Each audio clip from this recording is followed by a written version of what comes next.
Bangla link.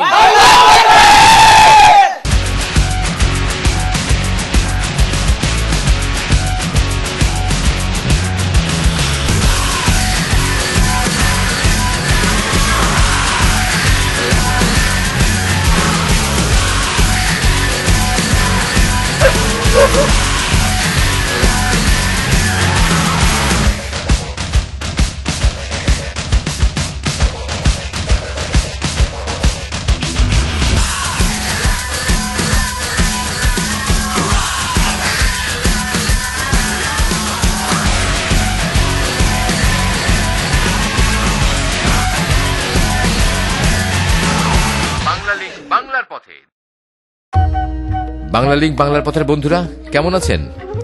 শুরু করছি আজকের ব্র্যান্ড নিউ এপিসোড। আজ থেকে যে জেলাটিতে অভিযান শুরু হবে সেই জেলাটি বাংলাদেশের প্রান্তবর্তী জনপদ রাঙামাটি। আরে এখনই এক্সাইটেড হওয়ার কিচ্ছু নেই। আজ আমরা একদল অ্যাডভেঞ্চার প্রিয় মানুষের সঙ্গে একটু অন্যরকম ভাবে রাঙামাটি যাব।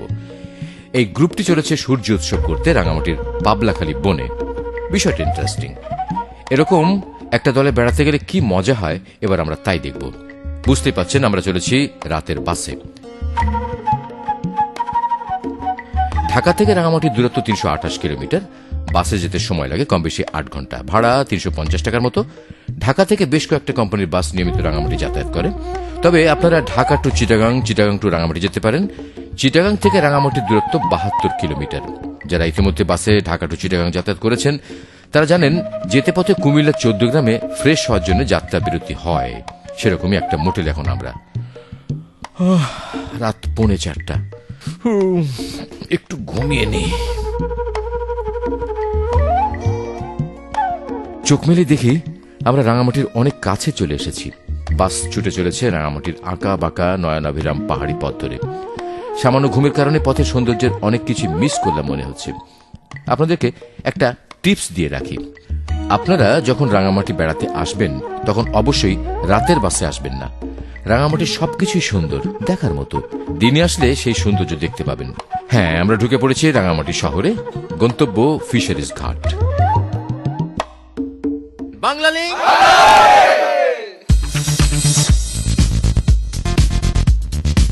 ওকে বন্ধুরা, রেডি হয়ে নিন। আমরা এখন রওনা হব রাঙামাটির লংগদু উপজেলার মাইনিমুখ বাজারের উদ্দেশ্যে। ওখানে একটা রাত কাটিয়ে চলে যাব পাবলাখালী বনে। আপনাদের আগে জানিয়ে রাখি, পাবলাখালী বন বাংলাদেশের দ্বিতীয় বৃহত্তম বন। এই যে প্রমোত্তরীটি দেখছেন এটির নাম কেয়ারি কর্ণফুলী। এতে চড়ে আমরা চলেছি সূর্য উৎসব দেখতে।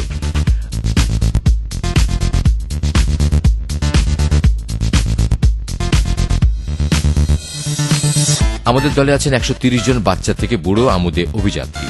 এরকম বড় দল নিয়ে আপনারা যখন রাঙামাটি বেড়াতে আসবেন তখন এই কেয়ারি কর্ণফুলী ভাড়া নিয়ে ঘুরে বেড়াতে পারবেন রাঙামাটির বিভিন্ন প্লেস অফ ইন্টারেস্টে।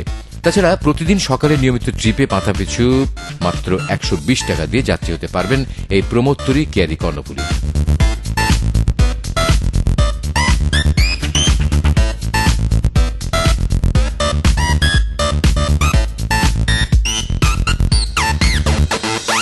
বাংলা লিংক বাংলা পথের বন্ধুরা, আমাদের প্রমোত্তরী ছুটে চলেছে রাঙামাটির কাপ্তাই লেকের বুক চিরে। আমি অবশ্য রাঙামাটি আগে কখনো আসিনি, তবে টেলিভিশনে বিভিন্ন সময় রাঙামাটির ফুটেজ দেখেছি। টেলিভিশনে দেখা সেই রাঙামাটি থেকে চোখে দেখা রাঙামাটি অনেক অনেক সুন্দর। আশেপাশে আমি যা দেখছি তা এখন আপনারাও দেখছেন। আমরা এখন রাঙামাটির বরকল উপজেলায় প্রবেশ করলাম। এই বরকলেই আছে শুভলং ঝর্ণা। খেয়াল করুন, গত রাতে শুরু হওয়া জার্নি এখনো চলছে, কিন্তু তারপরও অ্যাডভেঞ্চারাস এই মানুষগুলোর কারোর মধ্যে কোনো ক্লান্তির ছাপ নেই। প্রাকৃতিক সৌন্দর্য কিভাবে মানুষকে জাগিয়ে রাখে সেটা এখানে আসলেই টের পাবেন। আমি অবশ্য কখনো ইউরোপ দেখিনি, আমেরিকা দেখিনি, তবে বাংলাদেশ দেখেছি। আপনারা যারা বিশ্ব দেখেছেন তারা মিলিয়ে নিন বিশ্বের সাথে আমার এই বাংলার অপরূপ সৌন্দর্য।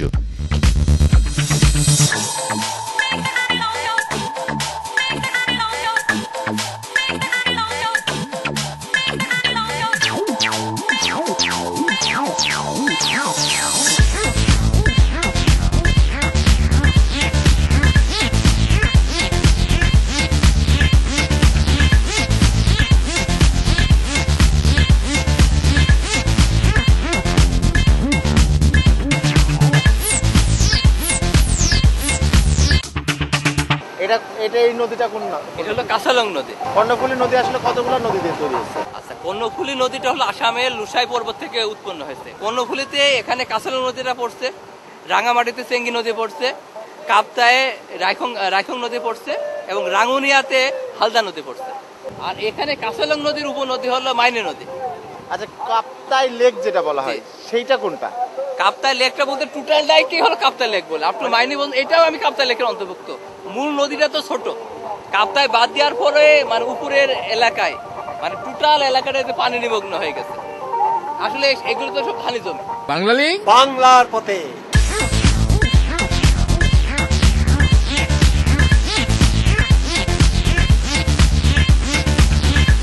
বন্ধুরা, সামনে যেটি দেখছেন সেটি মাইনিমুখ বাজার। আমরা নৌবিহার শুরু করেছিলাম সকাল 8টায়, আর এখন বাজে দুপুর 2:30। রাঙামাটির কাপ্তাই লেকের নির্মল বাতাস খেয়ে খিদে পেট একেবারে চৌচো করছে। মাইনিমুখে লাঞ্চ করব। এই ফাঁকে আমরা ঘুরে দেখি মাইনিমুখ বাজার দেখতে কেমন।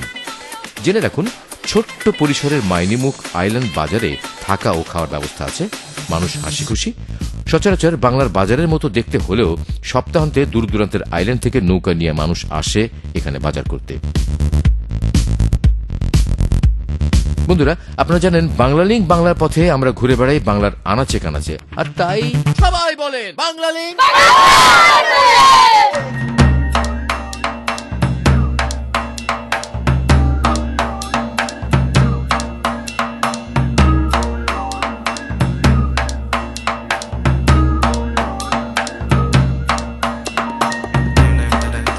বন্ধুরা, আমরা রাঙামাটিতে এসে চলে এসেছি একেবারেই পাবলাখালী বন দেখার জন্য মাইনিমুখ বাজারে, যেটা লংগদু উপজেলাতে।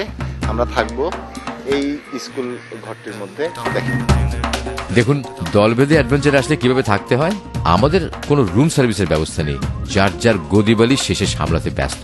তবে এখানে এসে বুঝলাম আমরা নিরাপত্তাজনিত কারণে একটি নিয়ন্ত্রণ বলয়ে আটকে গেছি। এই স্কুল আঙিনার বাইরে কারো যাওয়া নিষেধ। তবে বন্ধুরা, বাংলা লিংক বাংলার পথে যখন বের হই তখন কোনো কিছু আমাদের আটকে রাখতে পারে না। কারা রইল হো কাপাট। চলুন করে আসি।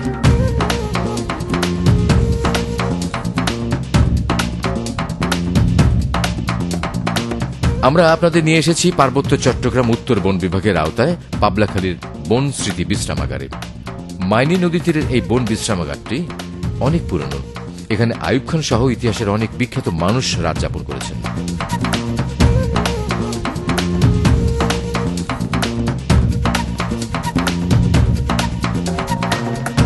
সাঁঝের আলোয় মাইনী নদীর সাথে বন স্মৃতি বিশ্রামাগার দারুণ মানিয়েছে।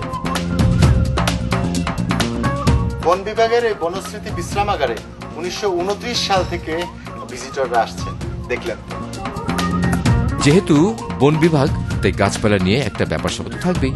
আর এই যে গাছগুলো দেখছেন, এগুলো কিন্তু অর্ডিনারি কোনো গাছ না। আমার সামনে এই যে কচি কচি গাছগুলো দেখছেন, এগুলো সব কিন্তু আগর গাছ। আর আগর গাছের একটা বিষয় আপনাদেরকে জানিয়ে রাখি, সব আগর গাছে কিন্তু আগর হয় না, মানে আগর বাতি যেটা দিয়ে তৈরি হয় সেগুলো হয় না। তবে আর একটা বিষয় জানেন, এই আগর গাছের যখন 8 বছর বয়স হয় তখন তাতে পেরেক মারতে হয়। যেটা আগর হয় কি হয় না এটা জানার জন্য পেরেক মারতে হয়।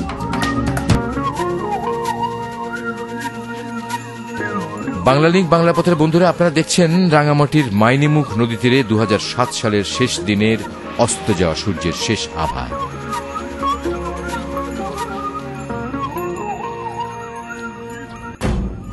হ্যাঁ, শুরু হয়ে গেছে 31st নাইট। ক্যাম্পফায়ার ঘিরে চলেছে আনন্দ, মাদকবিহীন মহা আনন্দ। বন্ধুরা, আসুন আমরা সবাই মাদককে না বলি।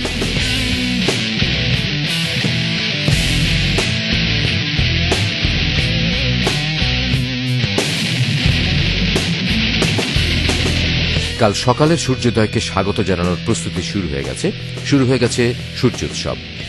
এই দলে যারা এসেছে তারা সবাই নিজের হাতে তৈরি করেছে মঙ্গল প্রদীপ, ফানুস, লণ্ঠন, সূর্যটুপি সহ বিভিন্ন সাজসজ্জা জিনিসপত্র। এক আনন্দ।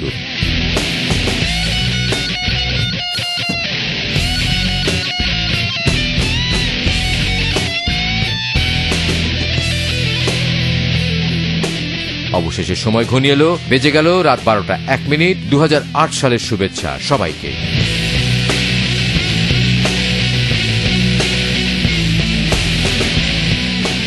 আমার এই জীবনে প্রতি বছরই 31 এসেছে, তবে এবারের আয়োজন ভিন্ন, আনন্দ ভিন্ন।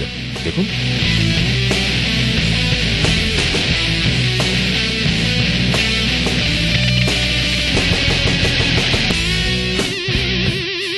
আমরা ঢাকা থেকে যাত্রা শুরু করেছি রাতে, তারপর সারা দিন ধরে এসেছি মাইনিমুখ। সেখানে সারা রাত চলল আনন্দ উল্লাস, আর এখন খুব ভোরে রওনা হয়েছে পাবলাখালী বনের উদ্দেশ্যে। তার মানে নির্ঘুম 2 রাত 1 দিন, আনন্দ টু বি কন্টিনিউ।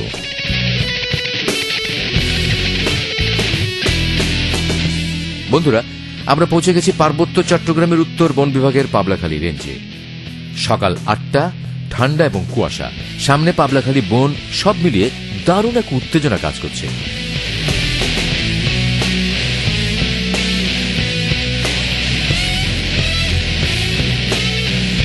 এটি পাবলাখালী রেঞ্জের বন সাথী বিশ্রামাগার। সকালের নাস্তা খেতে খেতে ঘুরে দেখুন রেস্ট হাউসটি।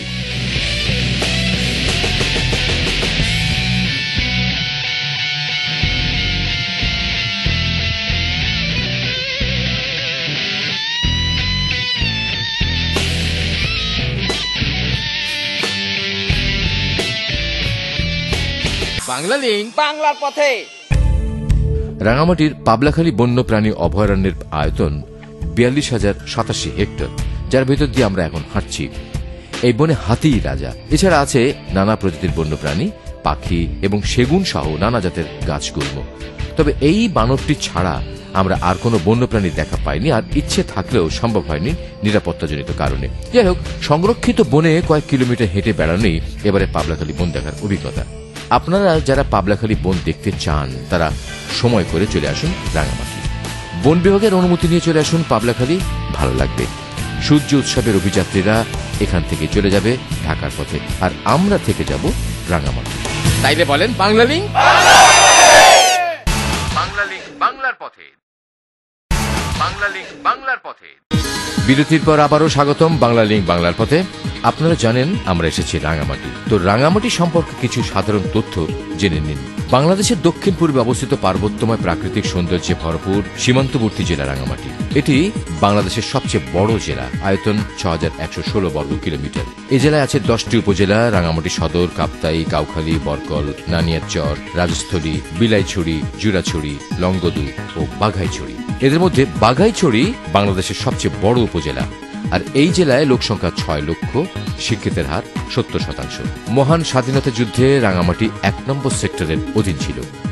রাঙামাটি শহরের আগে ভেদভেদিতে পেয়ে যাবেন উপজাতীয় সাংস্কৃতিক জাদুঘর। চলুন জাদুঘরে কি আছে দেখে আসি। রাঙামাটি সহ 3টি পার্বত্য জেলায় রয়েছে 10 ভাষাভাষী 11টি উপজাতীয় জনগোষ্ঠীর আদি বসবাস। এরা হল চাকমা, মারমা, ত্রিপুরা, তঞ্চঙ্গা, মোরং, বম, চাক, খুমি, পংখুয়া, লুসাই ও খিয়াং। এদের প্রত্যেকেরই রয়েছে নিজস্ব সংস্কৃতি, সামাজিক রীতিনীতি ও আচার আচরণ। এসব উপজাতিদের নানান বিষয় একবারে জানতে হলে এই জাদুঘরের বিকল্প নেই। তো দেখুন রাঙামাটির উপজাতীয় সাংস্কৃতিক জাদুঘর।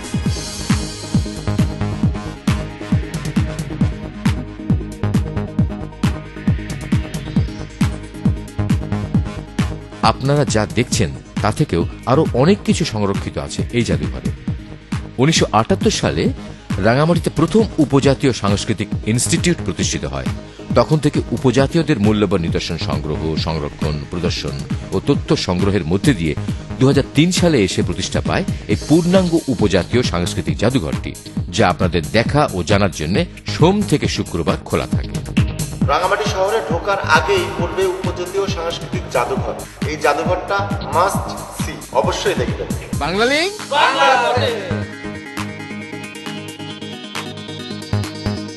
রাঙামাটি শহরে ঢুকতেই বেরোতে হবে আর্মি ক্যান্টনমেন্ট। এটি সেটি। ক্যান্টনমেন্টটা দেখতে খুবই সুন্দর, তবে ছবি তোলা কিন্তু মানা।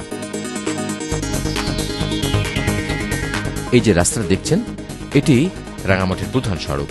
এই সড়কটি দোয়েল চত্বরে গিয়ে ভাগ হয়ে একটি চলে যাবে রিজার্ভ বাজার, আর অন্যটি পর্যটন মানে ঝুলন্ত ব্রিজে। আর আপনারা এখন দেখছেন রাঙামাটি সরকারি কলেজ। রাঙামাটিতে 10টি কলেজ সহ মোট শিক্ষা প্রতিষ্ঠান রয়েছে 628টি। রাঙামাটি শহরের 4টি পয়েন্টের নাম মনে রাখুন: ভেদভেদি, বনরূপা, রিজার্ভ বাজার ও তবলছড়ি বাজার। আর এটি হচ্ছে রাঙামাটি স্টেডিয়াম। বলতে পারেন স্টেডিয়ামের আবার দেখার কি আছে? আছে আছে, এটি বাংলাদেশের একমাত্র স্টেডিয়াম যেখানে ভেতরে না ঢুকে রাস্তায় দাঁড়িয়ে খেলা দেখা যায়। ব্যাপারটা এখানে না এলে বুঝতেই পারবেন না।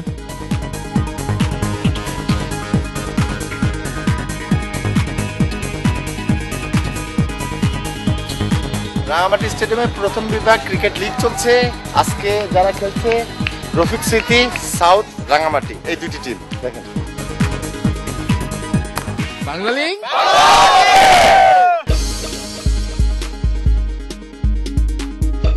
রাঙামাটি শহরের প্রধান দর্শনীয় স্থানের মধ্যে একটি রাজবন বিহার। এটি একটি বৌদ্ধ উপাসনালয়, আর আমরা এখন যাচ্ছি সেখানে।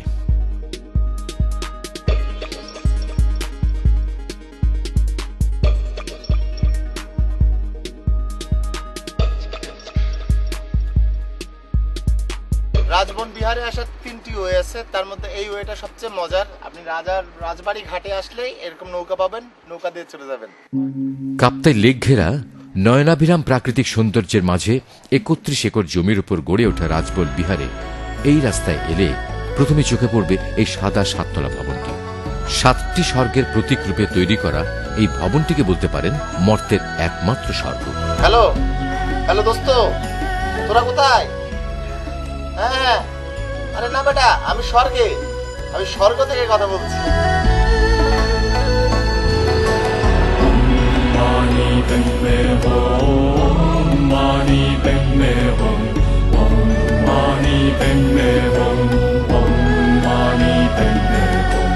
বাংলা লিঙ্ক বাংলা পথের বন্ধুরা, চলুন স্বর্গ ঘুরে দেখি।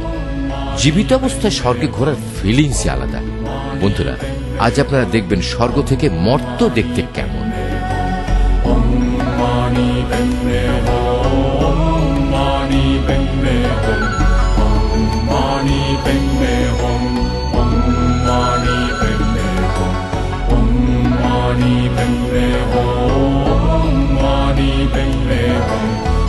মূল বনবিহার ঘুরে দেখার আগেই অনুষ্ঠান সম্পর্কে আপনাদের মতামত জানিয়ে আমাদেরকে লিখুন। লেখার ঠিকানাটা লিখে নিন। পরিচালক, বাংলা লিঙ্ক বাংলার পথে, 25 দিলু road, news carton, Dhaka 1000 Bangladesh. হ্যাঁ, আমাদেরকে SMS ও করতে পারেন 01911624736। হ্যাঁ, আমি আবার বলছি 01911624736 এই নম্বর। বনবিহারে একটা গুহা আছে, সেই গুহাটা এটা, তবে এটা এখন বন্ধ হয়ে গেছে। এখানে যারা ভান্তে আছেন তারা এখানে একসময় গ্রুপিং মেডিটেশন করতেন, সেই গুহাটা এইটা। 1974 সালে মহাগুরু বনভন্তে সে সময় নির্জন প্রাকৃতিক সৌন্দর্যে ঘেরা এই জায়গায় গড়ে তুলেছিলেন এই রাজবন বিহার। বিহারে ঢুকতে প্রথমে রয়েছে এই বাতিঘরটি। এখানে একটি আলো জ্বেলে আপনিও মহামতি বুদ্ধের কাছে আপনার মনের বাসনা জানাতে পারেন। বিহারের ভেতরটায় শান্তিময় একটি পরিবেশ বিরাজ করে। রাজবন বিহার বৌদ্ধ ধর্মাবলম্বীদের কাছে একটি পবিত্র স্থান। এই কমপ্লেক্সে রয়েছে 4টি বৌদ্ধ উপাসনালয়, ভিক্ষুদের জন্য ভাবনা কেন্দ্র, বেইনঘর, বিশ্রামাগার, অতিথিশালা, হাসপাতাল এবং একটি স্বর্গ। রাজবন বিহারের বৌদ্ধ গুরুর নাম শ্রদ্ধেয় শ্রীমৎ সাধনানন্দ মহাস্থবির, যিনি বনভন্তে নামে অধিক পরিচিত। বনভন্তের পারিবারিক নাম ছিল রথীন্দ্র চাকমা। তিনি 1920 সালে কাপ্তাইয়ের মোরঘোনায় জন্মগ্রহণ করেন। বনভন্তে ছিলেন 6 ভাই বোনের সবার বড়। তার পিতা হারুমোহন চাকমা, মাতা বীরপতি চাকমা। আর এটি হচ্ছে বনবিহারের মূল উপাসনালয়।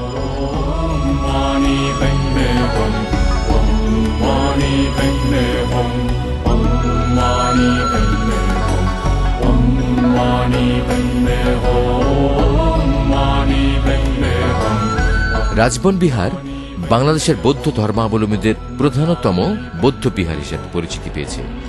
প্রতি বছর বৌদ্ধ পূর্ণিমায়, প্রবারণা পূর্ণিমা, আষাঢ়ী পূর্ণিমাতে এখানে বৌদ্ধ পূজা ও উৎসব হয়। তবে এখানে সবচেয়ে গুরুত্বপূর্ণ এবং আকর্ষণীয় উৎসব হল কঠিন চিবরদান, যেখানে লক্ষ মানুষের আগমন ঘটে। এই মহা আয়োজনে 24 ঘন্টার মধ্যে বিভিন্ন ধাপ পেরিয়ে তুলা থেকে কাপড় বোনার কাজে অংশ নেয় পাহাড়ি অঞ্চলের হাজার হাজার নারী পুরুষ। বাঁদরকে গাছে উঠতে দেখেছেন, মাটিতে নামতে দেখেছেন, কিন্তু পানিতে নামতে দেখেছেন কখনো? আজ দেখুন।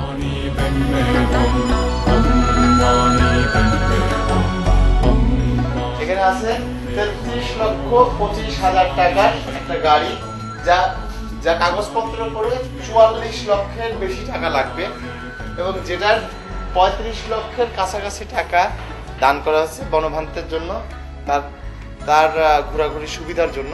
যে গাড়িটি, সেই গাড়িটি দেখেন, সুন্দর একটা ব্যবস্থা, এটা আমরা কখনো দেখিনি। দান আগে চাওয়া হয়, পরে কেনা হয়। এখানে গাড়িটি রাখা আছে, এই গাড়িটির জন্যই সবাই এখানে এসে দান করছে। তো বন্ধুরা, রাজবর বিহারের একজন ভন্তের সাথে কথা বলতে বলতে শেষ হয়ে যাবে আজকের বাংলা লিঙ্ক। বাংলার পথে আমাদের আগামী পর্ব থাকবে রাঙামাটি, দেখার আমন্ত্রণ রইল। ভালো থাকবেন। আমি যেটা শুনছি যে আপনাদের খাওয়ার একটা রুটিন আছে, আপনারা কখন খান এবং কখন খান? সকালে আমরা ব্রেকফাস্ট করি, সকালে ওইটা হচ্ছে 7টায়, তারপর দুপুরে দেয়, দুপুরে হচ্ছে 11টা, ওই দুপুরে 11টা তখন ভাত দেয়, ওই ভাত তারপর তরি তরকারি দেওয়া হয় আর কি। তারপর মাছ মাংস দেওয়া হয়। খাওয়া শেষ হয় 11টা সাড়ে 11টার দিকে। তারপর আমরা খেতে পারি না, ওই যেগুলো চিবিয়ে খেতে হয়, যেমন যেগুলো লিকুইড ধরনের পানীয়, পানীয় দুধ না, ওই কোকাকোলা জুস এই ধরনের খাওয়া হয় বিকালবেলা। শুধু দিনের মধ্যে 2টা, ওই সকাল আবার দুপুরে ওই 11টা, কিন্তু 12টার আগে শেষ করতে হয়। 12টার আগে, মানে এটা কি সারা বছরই? হ্যাঁ, সারা বছর, যতদিন আমি থাকি এই জীবনে এইভাবে চলতে হবে। আমরা শুনছি যে আপনারা বিয়ে করেন, হ্যাঁ হ্যাঁ, এই ব্যাপারটা একটু বলেন। আচ্ছা আচ্ছা, আমরা বিয়ে করতে পারি না এই ধরনের জীবনে থাকলে আর কি। প্রবীর্য জীবনে যদি থাকে বিয়ে করতে পারে না। ওই বিয়ে করলে আমাদের ভগবান বুদ্ধ বলে গেছেন, যদি বিয়ে করি আমাদের অনেক দুঃখ। বাংলা লিঙ্ক বাংলার পথে।